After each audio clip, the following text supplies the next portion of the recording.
Aye.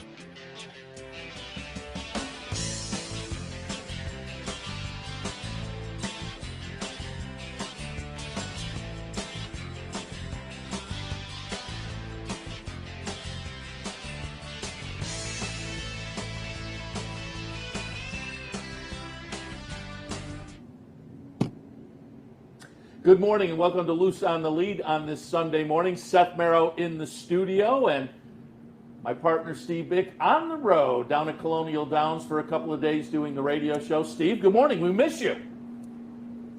That's so nice of you to say, Seth. But let's be honest. Nobody misses me. You get me via the magic of the internet. The technology allows us to pull you in. That will make people certainly very happy. I said it to you on the radio show the other day. It's fun to be up here at Saratoga because our core audience is right there across on the front side. When I go by, people are constantly, hey, like the TV show. But probably about a quarter to 50% of the people bring you up. Steve, oh man, Sunday mornings, they were big Steve Bick fans. So I will pass it on by proxy through me. They are also giving thumbs up to you as well. So just wanted to pass on the fans miss you as well. Very kind. I appreciate it. Everybody always asks me about you. That's everywhere I go. In California, boy, it must be unbelievable to work with Seth Merrow. And I say it is. It is. He's my straight man. And you know what? Mentioning a straight man, we should pay tribute right now. Jackie Mason died yesterday, and I was lucky enough to see his show on Broadway, The World According to Me. It was hysterical, and a great old school Borscht Belt comedian, gone at 93. Yeah, he had to be one of those guys probably in the day. He was a Catskills guy, I would imagine. I kind of lost your audio there, Seth. I said probably in the day he was a Catskills guy, right? Oh, big time. Of course. Absolutely. He's really the last of the Borscht Belt comedians. Yeah.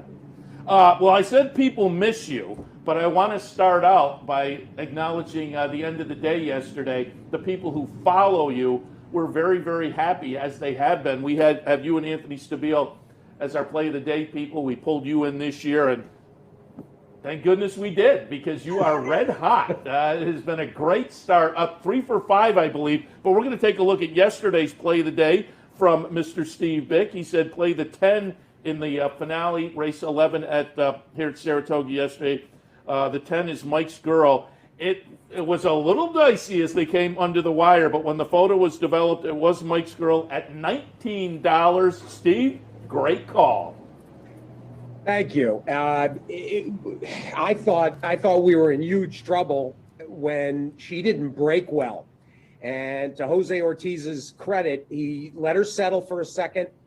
Then he moved her up. He made one move, I guess maybe in the first quarter, to gain some position. Then he sat comfortably, let her really settle into a nice beat on the backstretch, and then started to make the move and went from 6th to 5th to 4th to 3rd on the turn.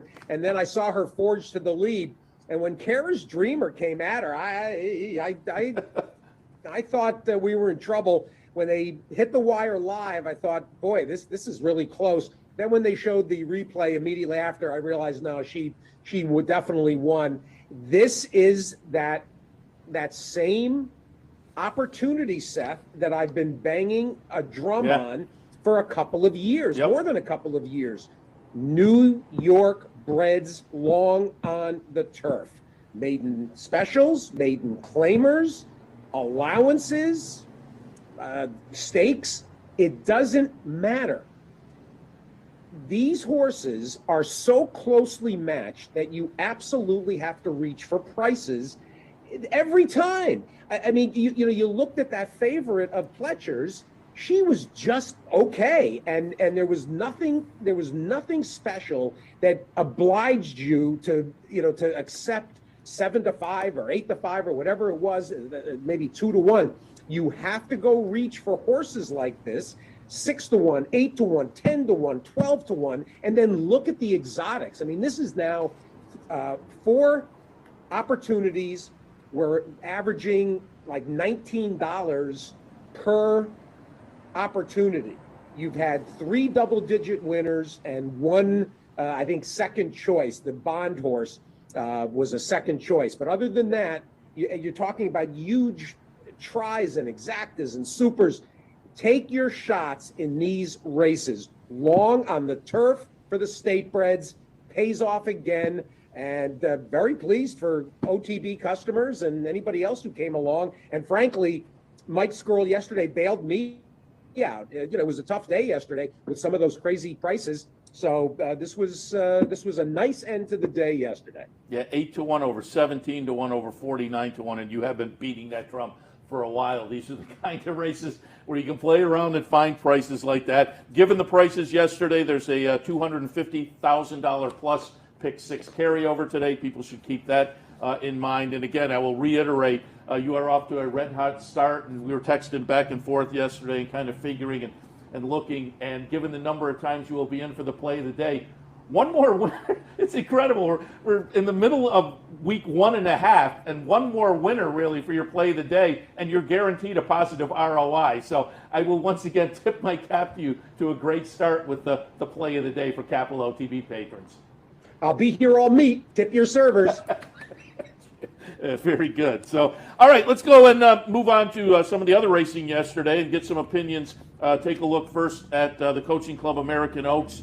Malathat obviously is the 30 cent to the dollar favorite. We're going to watch the stretch run. The 1 comes into the stretch with Clairiere, who was kind of the logical contender, and you thought that would be the stretch battle. Then Malathat pulls away a little bit, but the Robitrasse trainee Maracuja makes a run on the outside. It is a ding-dong battle to the wire, but by a chart margin of ahead, it's Maracuja as the longest price in the field of 4 at 14-1.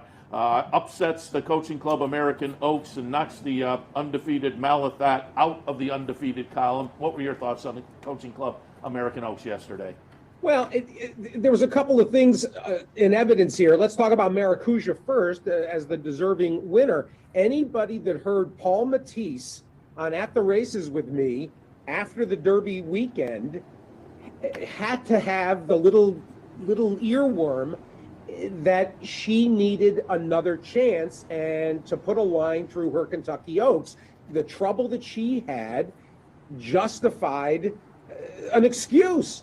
And Paul said, when she runs back, you better, take a hard look. I actually didn't pay attention to that. And I just kind of, acquiesced that Malathat, would have things her way. And instead, she gets the starch kind of taken out of her. And, you got to credit, I certainly credit Clairiere and the approach to, going ahead and trying to win it. But it leaves Malathat a little vulnerable late. And they ended up with, a 96 buyer, I think. So, right in line with the right level for 3-year-old fillies at this time of year. And congratulations to Rob Atras. I mean, kind of regrouped after the Oaks. I mean, it's always disappointing, but didn't panic, didn't go running for, some silly opportunity, had an eye on a prize and ends up getting it. And that's what this game is about. And it also shows another thing. Nobody, and I understand we lost those 2 McPeak horses, unfortunately, because of the herpes outbreak and the barn quarantine. But the rest of the people who think about nominating for stakes like this, pay the fee, get nominated, and when you hear the racing office call and say, it only looks like we're going to have 5, 6, 7 horses, run your filly, run your horse. I mean, you'd never fear one horse, ever. It's just crazy. And that's the biggest frustration and disappointment. And yes, we've got a lot of 3-year-old filly dirt races. I get that. And there's lots of other opportunities. This is a grade 1. If your horse, if you see it on the calendar and you think you've got a solid allowance filly with stake aspirations, nominate and run. You got a chance to get grade 1 black type that exponentially increases the value of your horse. So that's the lesson here. Yeah, that's a great point. The longest price of the short 4-horse field. They took the shot, and now they got a grade 1 on the resume. A little bit later, it was the grade 3 Caress. I had Bruce Brown on yesterday, and we talked a little bit about Robin Sparkles. With the situation with the scratch that turned into the purse money only, it looked like Jakarta may go out and provide a little early company to Robin Sparkles. Didn't turn out that way, and I thought on the turn, she's in a great spot. Opened up a little bit on the turn. I thought Robin Sparkles might take him all the way, but wound up getting passed in the stretch by the horse that wound up to be the favorite. Robin Sparkles was the morning line favorite, but Caravel winds up to be the even money favorite when the betting ends, and that one horse gets it done, getting up just late to clip Robin Sparkles for the place spot was in good spirits, and Robin Sparkles third. But Caravel gets it done for trainer Elizabeth Merriman. Now is heading to the barn of Graham Motion, as I understand it, as Elizabeth Merriman is a part owner, but Bobby Flay is bought in. So it was a nice win for Elizabeth Merriman as trainer and part owner to send the horse off now to the Graham Motion barn. Your thoughts on the Caress? There were two horses to consider, and that was it. Robin Sparkles and Caravel, and very happy for Lizzie Merriman. I look forward to having her on the show this week, and it's got to be a little frustrating. She has said all the right things, and don't forget, she got paid handsomely. This is a filly that she bred, Caravel. And nice, to have somebody like Bobby Flay come in as a partner. I won't be surprised if Flay gives her a chance with other horses. Lizzie Merriman and of course her whole family. I mean, they're very prominent on the breeding and training side in the Mid-Atlantic. And this is a very nice filly. I'm sure Graham Motion will go on nicely with her. Not a lot, there's not a lot to say. This division is, a little interchangeable. She's, going to be a major player, and see what Lizzie's got, behind this one in terms of, obviously got a mare win, graded stakes and the like, and so it enhances the whole family's value. So, I know a lot of people are feeling badly for Lizzie Merriman, but I think she's quite content, and there's more good things down the road. Yeah, very good. Let's go back to Friday. Watch the Lake George Grade 3 event on the grass. Technical analysis will get it done here at a $17 mutual. Fluffy Socks runs second. It was a Chad Brown exacta on Friday in the Lake George. A Chad Brown $170 exacta. And you add that into the $50-some winner Chad had yesterday. For Chad Brown fans, it was a pretty good couple of days, Friday and Saturday, kicked off by this win by technical analysis on Friday in the Lake George. Your thoughts? Well, this was the craziest. This was the craziest thing ever. For this horse to be 7-1, it was nuts, absolutely nuts. And the Pletcher filly, they were going crazy for. Oh my God, I'm drawing a blank. What's the Jouster? Jouster, the front runner. They're betting Jouster. Jouster wasn't. It shouldn't have been in anybody's top four. This was. There may not be an overlay in a stake like this the rest of the meet, the rest of the year. When we get to Labor Day, people are going to look back and they're going to say, "How did this horse go off at 7-1?" It was nuts. And the funny thing about this is, Nick Tamaro and I were texting back and forth because we both liked technical analysis. I picked her second because I thought that Brian Lynch's Toby's Heart I thought was going to be the better price of the two, and I thought maybe Toby's Heart might be 6-1, 7-1 in this range. So I picked her because I figured technical analysis was 4-1 morning line and would get bet down a little bit. So I was worried that she was like dead on the board, and I don't know what to say. This was. If you saw for those of you that follow me on Twitter, I couldn't resist putting out the tweet instead of "they knew." They didn't know. They didn't have a clue. This was glorious, frankly. I needed Toby's Heart second for the best score, but hit the pick 5 on Friday, and technical analysis helped boost that up. This was to me the craziest result from a tote standpoint that I can remember at Saratoga in recent memory in a stake. Well, then I'll tell you, though, yesterday was sifting sands. And the 28-1 though was far too high on that horse, clearly. Yeah, well, that's the beauty of a good sized field, and it's funny because I was watching it with Tina yesterday, and I said, Jesus, I said I saw this sifting sands. I thought, well, this horse isn't impossible, So then when you make your analysis and you set up your plays, maybe it's a C. But then when you're watching the racing live and you're watching the tote board, this is where you make a move and you say, holy cow, how is this horse getting away at this price? But that's the beauty of a good sized field. And it's also this insane 5 days into the meet. Oh, Chad Brown's having a bad meet. Oh, Chad's not hot. Something's wrong. Joke's on you. Chad's fine. I did just what you said. I looked up at the board and I said 28-1, so I played a little double and got a boy. But that's one of those. I didn't have the horse in the mix, but you look up at the board when the odds are that crazy. Take a little shot and you may wind up having a nice little score. Steve, we'll wrap it up. Jim Ryerson is in the green room, as it were, so we'll wrap it up and let you go. But tomorrow you'll be on the air from Colonial. I will be on the air from Colonial. 3 hours of nonstop polarity, and I'm sure there'll be some Jason Beam and some Jill Byrne and whatever else I come up with. Well, Alex Sausville is down there. The local guy made good from the Arizona program. Alex has been, of course, on going back to his time at the University of Arizona Racetrack Industry Program. And I'm looking forward to it. I've never been to Colonial. It looks beautiful. We're having a lovely time here in Williamsburg. Tina says hello to everybody.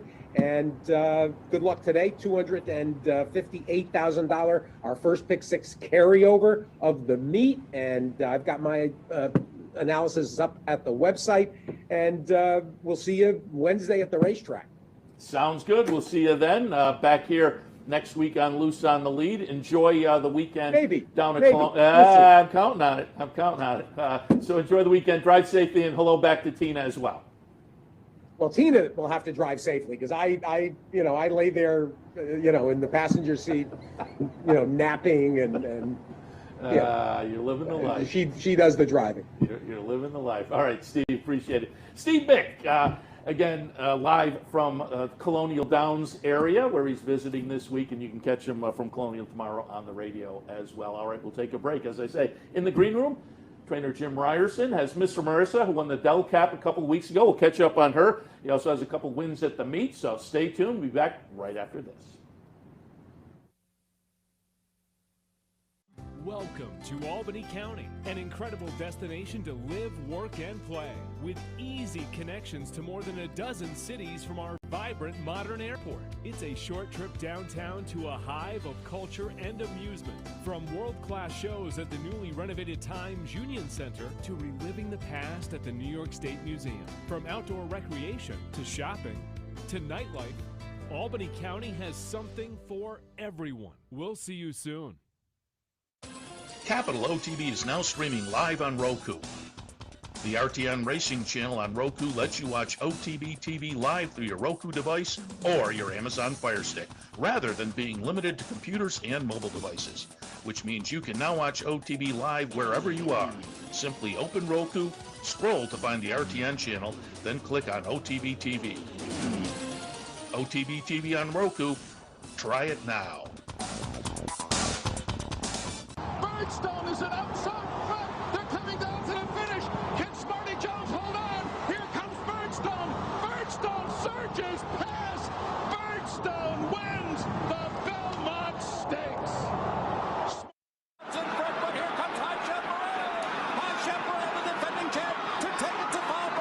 These two arch rivals head to head with Joe Hart bearing down on them. It's going to be a three-horse photo finish in the turn. Here's the wire. Photo finish.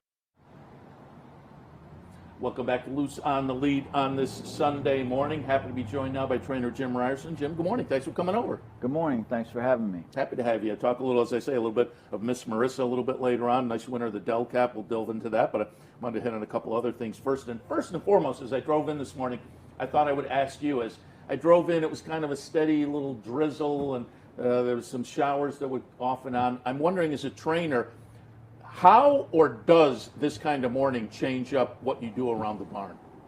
Well, over in Oklahoma, with the lack of shed rows, heavy rains make it real hard to cool horses out. And, you know, they stay wet, and so you got to try and work around that. Try and, you know, today we limited it a couple on how many went because it was we didn't really need to go with a couple of them.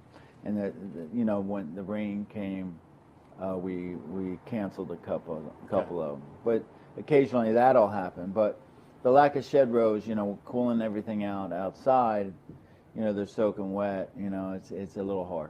Yeah, and so you're based across the street.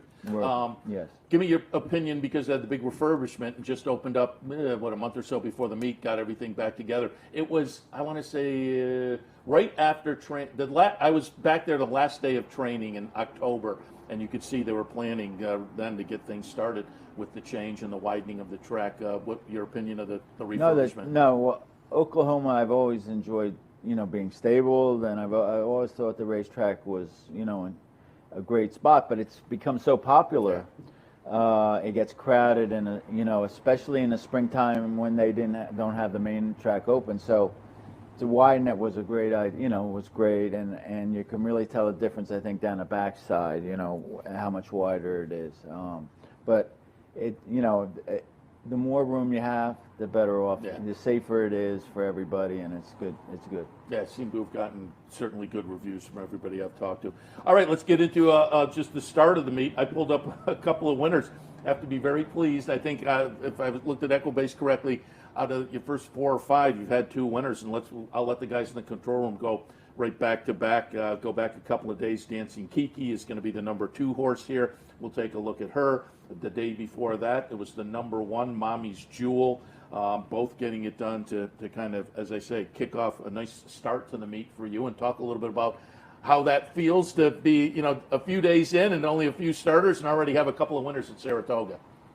Well, yeah, winning here is like winning nowhere else. Everybody notices it, and there's also, you know, the expectations from owners. It's tough to win here, so anytime you can get a horse to the winner's circle at Saratoga, it's a big deal.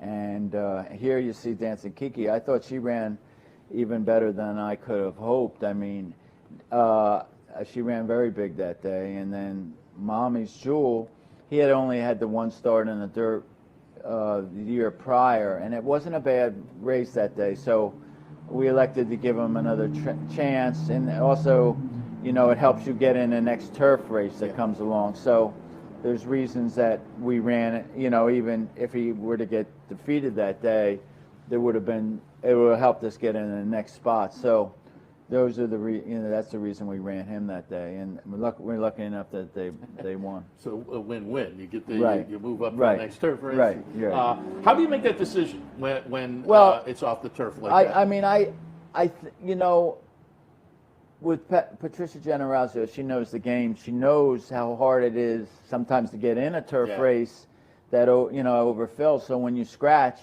you get a bad date and it's hard to get in. So sometimes you'll opt to do that. Now at Belmont, 2 weeks prior, I didn't. But here, you don't know how if the races will split or if they're just going to keep one race together and it's going to overfill. So, and also the distance I thought might help them getting over the dirt versus the Belmont day.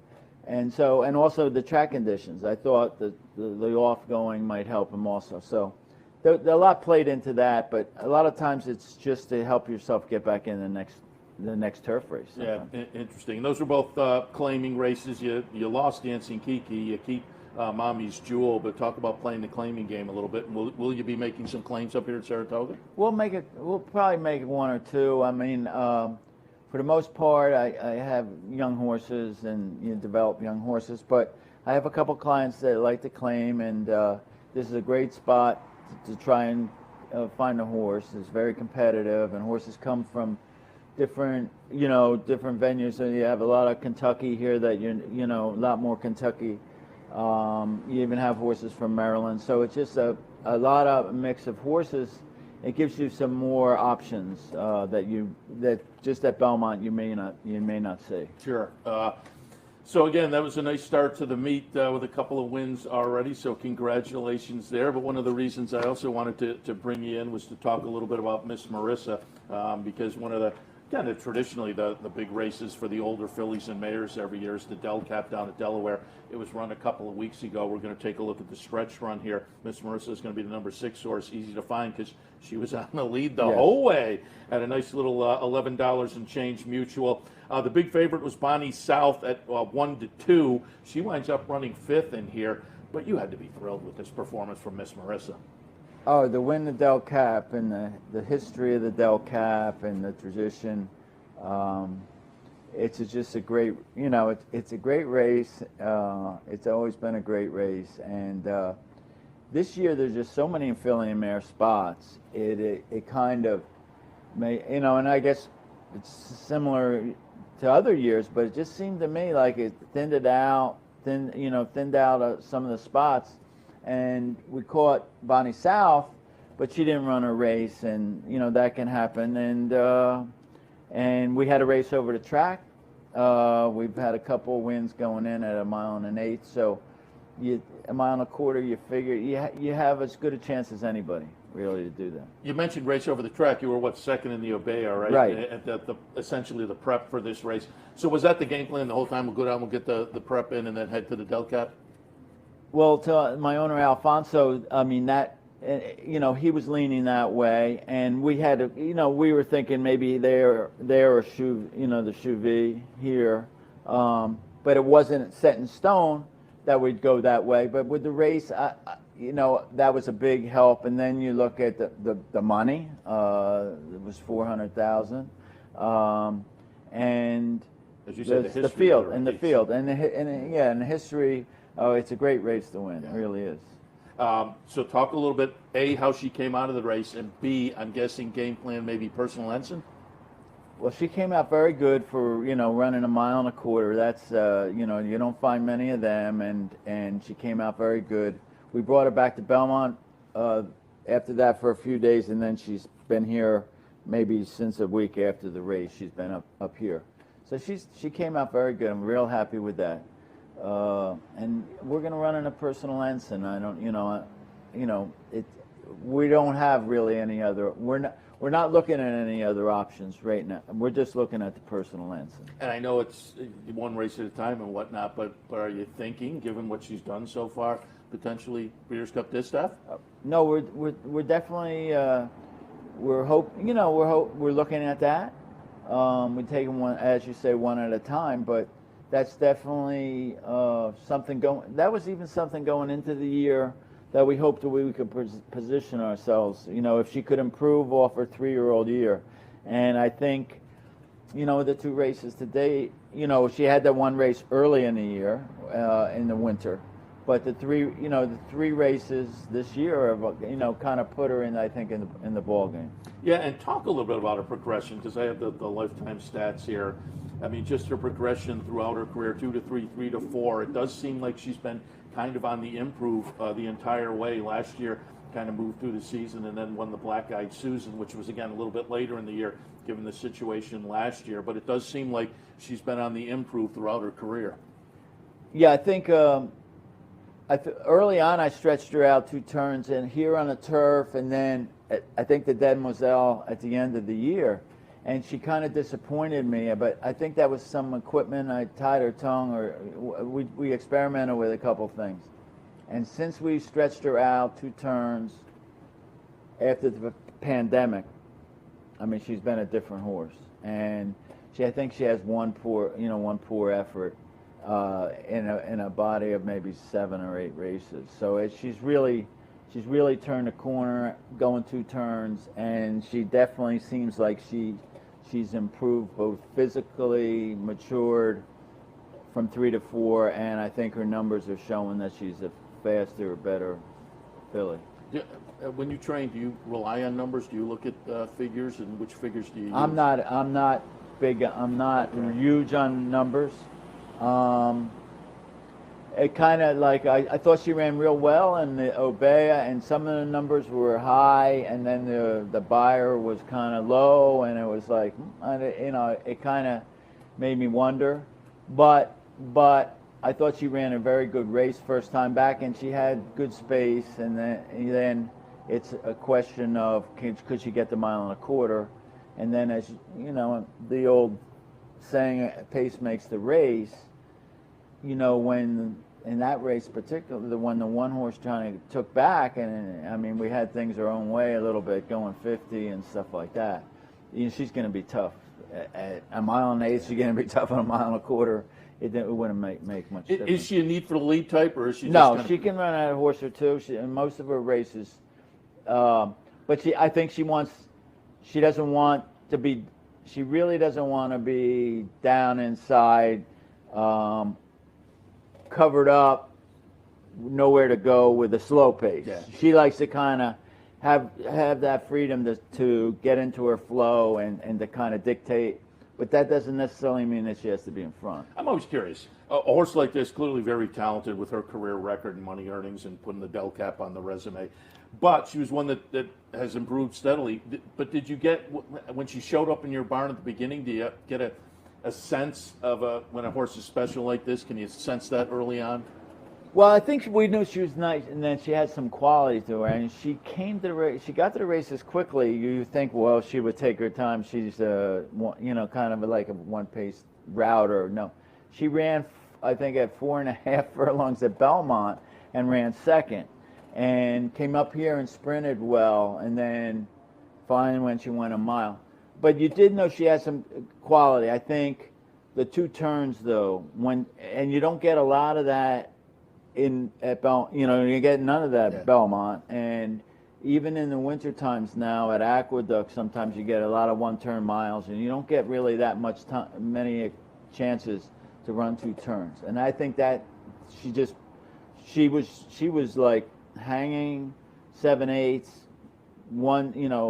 not finishing real strong, but again, pace makes the race. She just fits into a 2-turn scenario much better, and she's improved much in running 2-turn races. Yeah, we'll look forward to it, because that was, again, a really nice win in the Del Cap a couple weeks ago. We'll look forward to her coming back in the Personal Ensign, which is going to be a salty event. The waters get deeper, but off of this, she looked very good.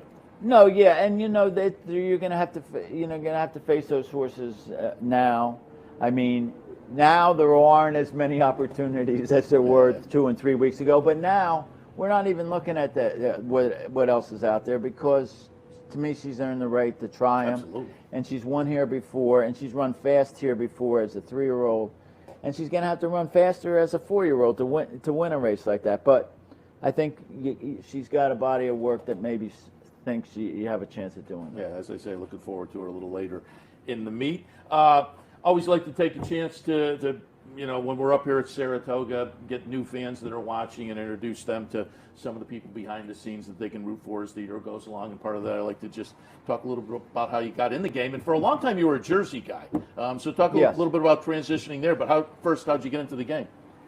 Well, when I was 15 years old, my father, I'm looking for a summer job. My dad knew the local butcher, Jim Pascucci, and he knew some trainers came in, and he lined me up with a fellow named Les Lear, who trained a horse called Sadair. It was a good horse, and he was an ex-football player. Les was, and I worked for him for 3 or 4 summers at Monmouth, and that's how I started. And between going to college and back and forth in summers, I kept doing it at least part-time, and then eventually in my early 20s went full-time with the racetrack. I never completed college, but and then at that time I went to work for John Tamara III. Okay. And and when I decided to we were going to get married, I I felt that my wife probably wasn't going to be too welcome to going all across the East Coast. So I decided to go out on my own, and we basically we've lived in Monmouth County, our whole lives, and we've, had children and raised the children there, and I've either commuted or went to Florida for a few months and come to Saratoga for a couple of months, and they come visit me and stuff like that. They enjoy coming to Saratoga especially, and that's been my my life. I've done it like 40 some years now. Yeah, as they say, folks remember you from a long time, Jersey, but you've been in New York for quite a while Yeah, now too. yeah. And you've kind of alluded to it already, but talk a little bit about Saratoga. You said how special it is to win and whatnot, but fold in a little bit. Last year as compared to this year, and what it's been like the last few days, having a couple of winners and just having the fans back on track. Last year was not the same here. I mean, people ask me how was it, and the downtown, the only day that I remember anybody there downtown to the extent that they normally are, it was Labor Day weekend. Yeah. Other than that, it was so quiet, and it was not the same. Yesterday we had the autograph session as trainers, and the people pouring into the races, it was just unbelievable. It was just steady. It was great. It was great to see that again, and that's what Saratoga's all about. Big crowds. There aren't any venues that get the people out that Saratoga does, and that's great for this business. It's great for the community. It's great, and it's great for us as horsemen because we like people to come, and it gets our juices flowing. And you have a crowd and stuff like that. I saw some pictures, but I'll let you fill me in because I didn't get a chance to go over. But the autograph session yesterday was for the Lustgarten Foundation, benefits treatment of pancreatic cancer in honor of Dominic Galuccio and the former trainer that passed away, unfortunately. But it was a good turnout. No, they had a great turnout, and as from I think we had more trainers show up than ever before. I think we had a real good turnout, and the people are so appreciative of us coming. And Dominic was such a great guy, and it's for a great cause. Yeah, so that's good to see. That's part of what makes Saratoga too. Those events like that, the Thoroughbred Aftercare event a couple of days ago as well. So, Jim, we really appreciate you taking your time. Congratulations on a great start to the meet with a couple of wins already, only a few days in, and we're looking forward to Miss Marissa coming back in the personal ensign. Thank you for having me. Jim Ryerson. All right, we'll take a break. Our friend Tim Wilkin will join us from the Albany Times-Union. We'll talk a little of meet so far and more. Stay tuned. Where's the best place to find your favorite teams, your favorite food, daily drink specials, and wagering on live horse racing? Legends Field Sports Bar, 711 Central Avenue, Albany. Get your game on day or night with 75 flat-screen TVs, tournament-style pool tables, a private banquet room, and live horse racing. So if someone asks you, where's the best sports bar in the Capital Region? Tell them Legends Field Sports Bar, inside the Clubhouse Racebook, 711 Central Avenue, Albany. The Capital Region has some of the most sophisticated horse racing fans in the country. That's why Capital OTB built the Clubhouse Racebook. Here you can wager year-round on the best horse racing from around the world. The Clubhouse also has monthly promotions including live bankrolls, handicapping contests, and so much more. Like sports? Watch your favorite teams on more than 30 screens in Legends Field Sports Grill. Food, sports, and the excitement of championship horse racing. Only at the Clubhouse Racebook, 711 Central Avenue, Albany. I'm Seth Merrow, and as serious horse players, we know that information is critical when placing a bet. With live streaming of more than 30 tracks, race replays, free past performances, and daily picks from professional handicappers, no one gives you more up-to-the-minute information than Capital OTB. Combine that with the best player awards in New York State, and you have everything a serious horse player needs to be successful. Win more with Capital OTB. Winning starts here.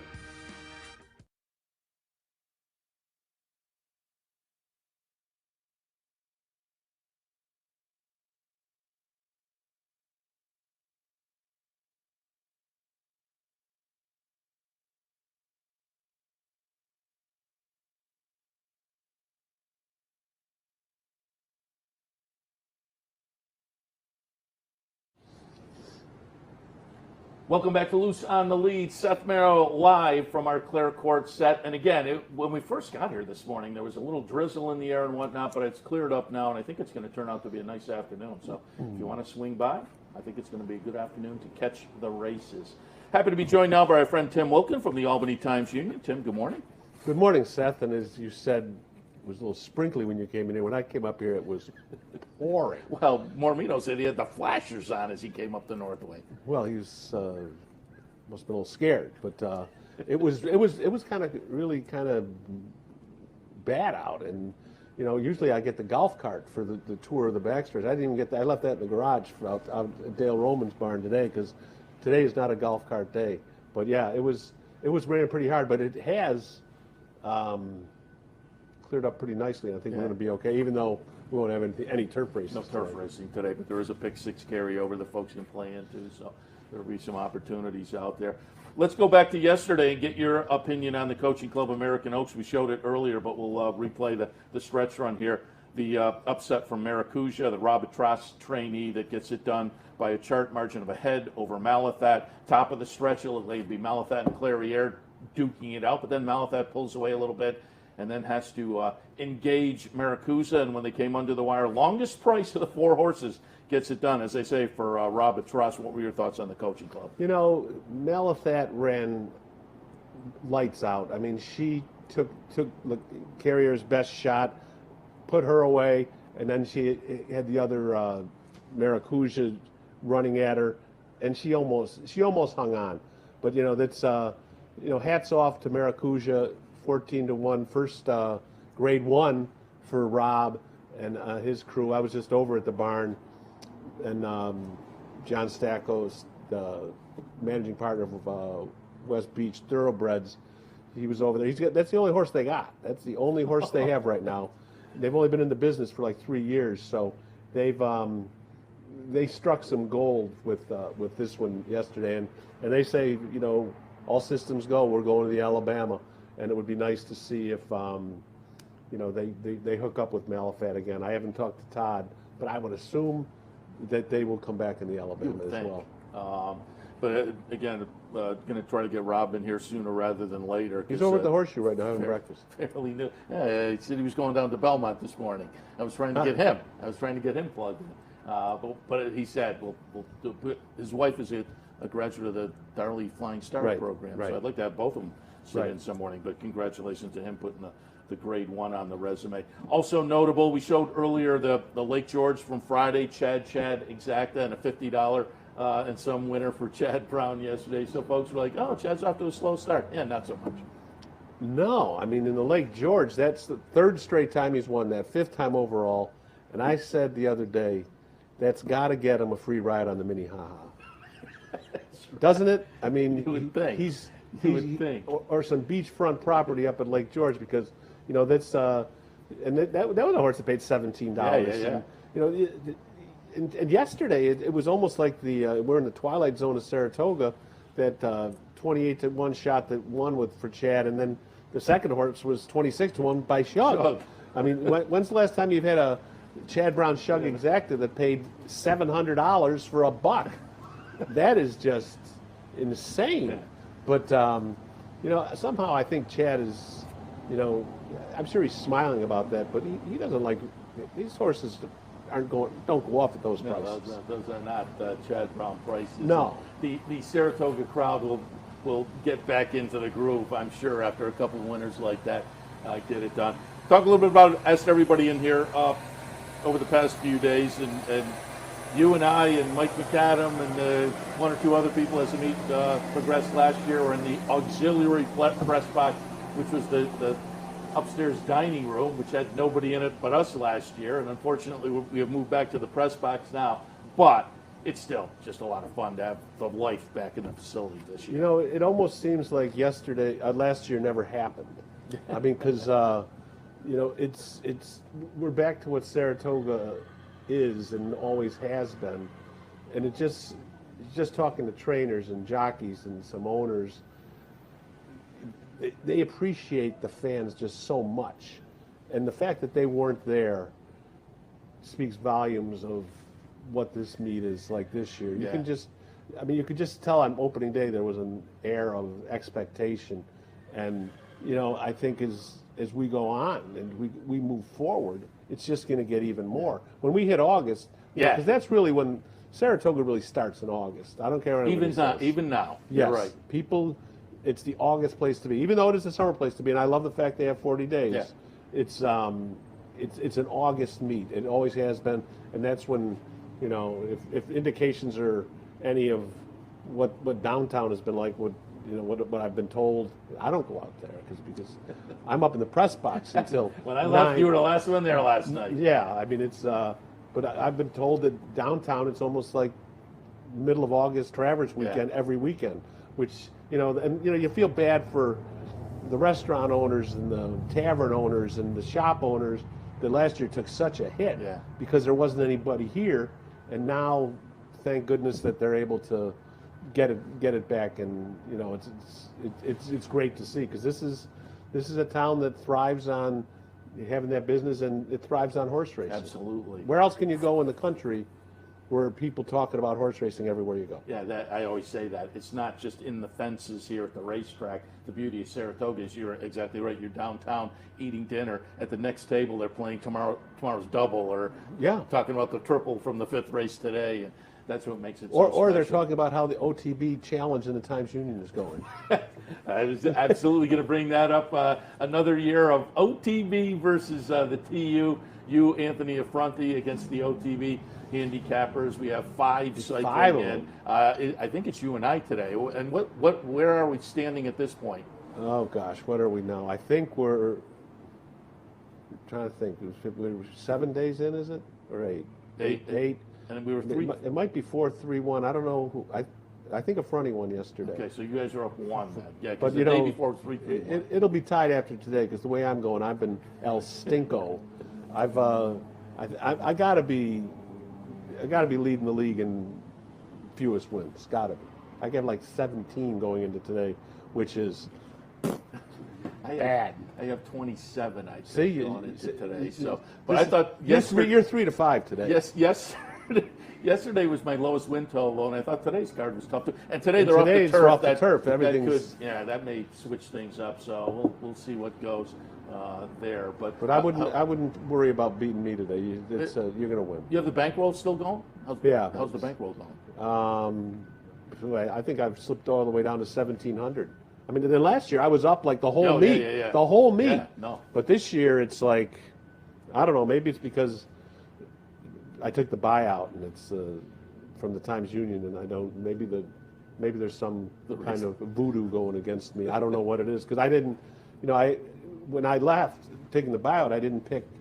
I usually pick every day, all Aqueduct and Belmont. Oh, okay. And once I left, we didn't. Once I left, we stopped doing picks every day, which I would have done them, but they didn't want to do it, so.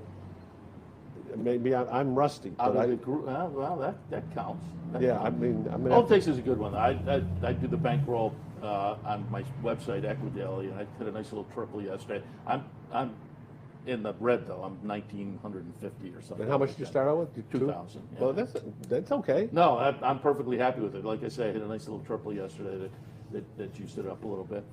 You mentioned you took the buyout. You had announced that a little bit earlier, going back a few months. So you're doing horse racing now for the Times Union, and that took you to the Triple Crown. And I'll just fold in the people coming back at Saratoga. Seems like maybe it's been a nice progression. There were fans back, Churchill. I think a little less at Pimlico for Preakness, Right. And then we get up to Saratoga, and really, it was a month or so ago that the rules kind of opened things up pretty much completely up here. So we'll lay back going through your visits to Churchill, Pimlico, and now being back up here at Saratoga, how we kind of are moving closer and closer to normal. I mean, I think the attendance at Derby was 51,000. It was capped at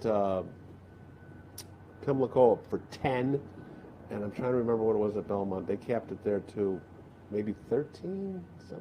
I could be wrong on that, but just having people in these places was huge. Yeah. And now up here, it's like 2020 never happened, and it's just great just seeing people coming in, and I've seen it in the mornings. You just see all kinds of people out here, and over on the other side watching the morning workouts and the breakfasts, and it's just a breath of fresh air that the country needed, and the fact that we can do it up here is just fantastic.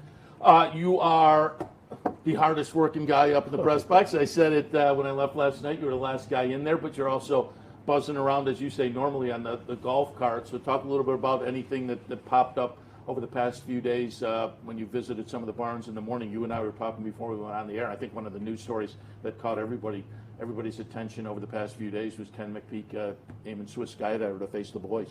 Right. I mean, that's because the quarantine knocked her. She was supposed to run today in the Chuvie. I mean, that was going to be her springboard to the personal ensign. But when the quarantine hit, when the equine herpes virus hit, the barn over there, and it wasn't one of Kenny's horses, it was a filly trained by Jorge Abreu, but he was in the same barn. Yeah. So all the horses there under quarantine, they can't run for a 21-day quarantine. It started on July 11th, so you can't run in the Chuvie. I mean, and Kenny had what he thought was a pretty good stable of horses that running in some big races up here, but now he had to readjust. So Swiss Skydiver, instead of going to the Chuvie, is now going to run in the Whitney, which spices that race up a lot. Swiss Skydiver hasn't had the greatest springs because the Apple Blossom she didn't run great in. Then she was going to run the Mother Goose and got sick. But Kenny says that she's doing great. And she worked yesterday over on the Oklahoma at their new training hours because they got to train after everybody else because they can't be out in the general horse population. So, and I talked to Peter Callahan, the owner, the other day, and he's down in Florida, and he's all excited about, because this horse, she's run against the boys before. Yeah. She won the Preakness last year. She was second in the Bluegrass. I mean, she's got to contend with someone like Maxfield in the Whitney, and it's certainly not going to be easy, but it's going to make the race so much more interesting. It'll spice it up, and it's Saratoga. Who knows what'll happen? And she's just a neat horse to be around, and I can't wait for the Whitney. It's going to be something special. She ran so well up here last year. Yeah, in the Alabama, sure. Likes the track. Any workouts to note? Essential Quality's been on the track. King Fury, I guess, worked good. He might run on the grass as his prep for the Travers. He might. Am I saying the Saratoga Derby? Maybe. Am I hearing that? Oh, that. Am I hearing that? That would be interesting. So I'm hearing that, and I was over visiting with the old man of the backstretch, Whitmore. Last year's Breeders' Cup Sprint champion. He's 8 years old now, feisty as ever. I mean, he's not a horse that you're gonna go up and cuddle with. He's tough, but he's running in Vanderbilt next Saturday, the same day as the Jim Dandy, and I dare say there might be people that are more interested in watching Whitmore run than the Jim Dandy, because who doesn't want to cheer for the senior citizen? I mean, this is the year of the senior citizen in sports. Tom Brady in the Super Bowl, Mickelson in the golf. It's just a great story, and Whitmore still can do it. His trainer Ron Moquette, because I don't know if you know this, but Whitmore is named for a high school basketball teammate of Ron Moquette. They played together in high school, and the guy named Wilbur Whitmore.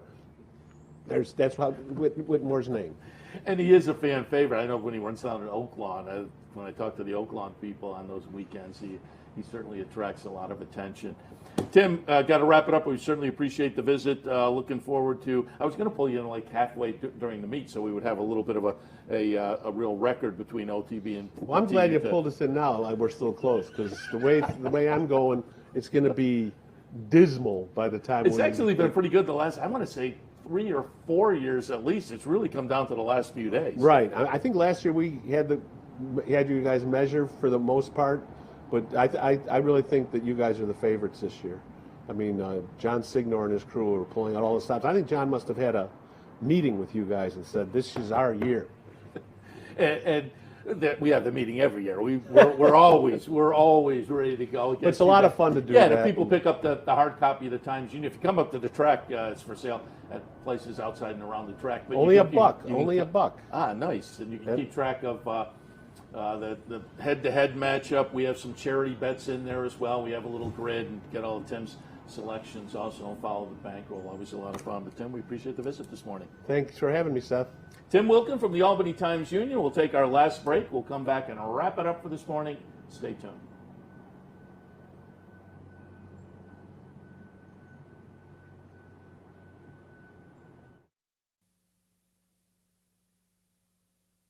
Where's the best place to find your favorite teams, your favorite food, daily drink specials, and wagering on live horse racing? Legends Field Sports Bar, 711 Central Avenue, Albany. Get your game on day or night with 75 flat-screen TVs, tournament-style pool tables, a private banquet room, and live horse racing. So if someone asks you, where's the best sports bar in the Capital Region? Tell them Legends Field Sports Bar, inside the Clubhouse Racebook, 711 Central Avenue, Albany.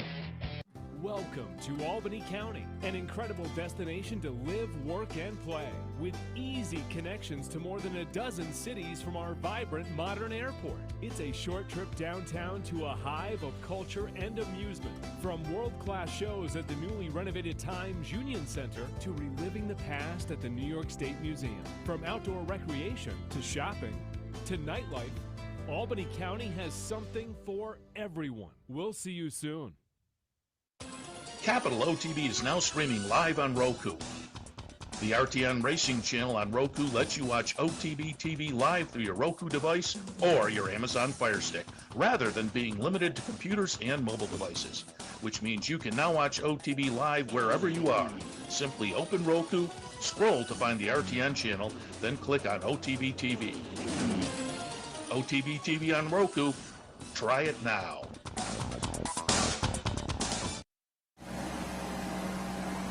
Welcome back to Loose on the Lead on this Sunday morning. Seth Merrow here live. We were joined earlier by my co-host Steve Bick. He's down at Colonial Downs for a little remote radio broadcast. You can catch him from Colonial on Sirius and XM tomorrow if you'd like to do that. We appreciate Steve stopping by via Zoom. Top of the show, appreciate the visit by Tim Wilkin a couple of minutes ago. It's always fun to follow OTB versus the Times Union all season long. Pick up the hard copy of the TU to do that. And also appreciate Jim Ryerson stopping by. Miss Marissa, who was just really convincing a couple of weeks ago in the Del Cap, and it's going to be fun to see her come back up here in the personal ensign. So again, thanks to all the guests this morning here on Loose on the Lead. Once again, a reminder, if you want to come up to the track, you can see the sun is coming out. I think we're going to have a really, really nice day here today. Unfortunately, we're off the turf, but we do have a Pick Six carryover, $257,000 up for grabs in the Pick Six. Keep that in mind. Also, every Thursday and Sunday, the Low Rollers contest over on the front side. As I say, I haven't been able to play. I really like to take my shot at the Low Rollers. In the first couple of days that it was run, I just was too busy running around. But maybe today I'll take my little pop at the Low Rollers again over on the front side every Thursday and Sunday up here. As far as the Capital OTB promotions today, there's the $100 show pool. We have a show parlay for the bankroll team. I think you still have an opportunity to get on the team. Check out the website for more information, capitalotb.com. Pick four and a match bet promotion also today happening at the Clubhouse Racebook. So keep that in mind if you want to make the Racebook your option for watching the races. You have a couple of fun events down there as well. And once again, the syndicate throughout the meet will be opening up. The Saturday syndicate opens up on Sundays. For $50, you get into a big $1,500 pick ticket. You get to suggest horses to include on the ticket. A lot of fun on the Saturdays throughout the meet. The Saratoga Syndicate, and they open on Sundays. First come, first serve. So if you're interested, check out the website for more information, capitalotb.com. Seth Merrow for Loose on the Lead. Happy you joined us. Hope you have a great afternoon. Hope you cash some tickets, and we will be back in for more here on the morning programming on Capital OTB starting on Wednesday. Don't forget Thoroughbred Racing available tonight here on the network. But again, as far as the morning programming, we'll see you when racing continues on Wednesday. You're watching OTB TV, a service of Capital Off-Track Betting.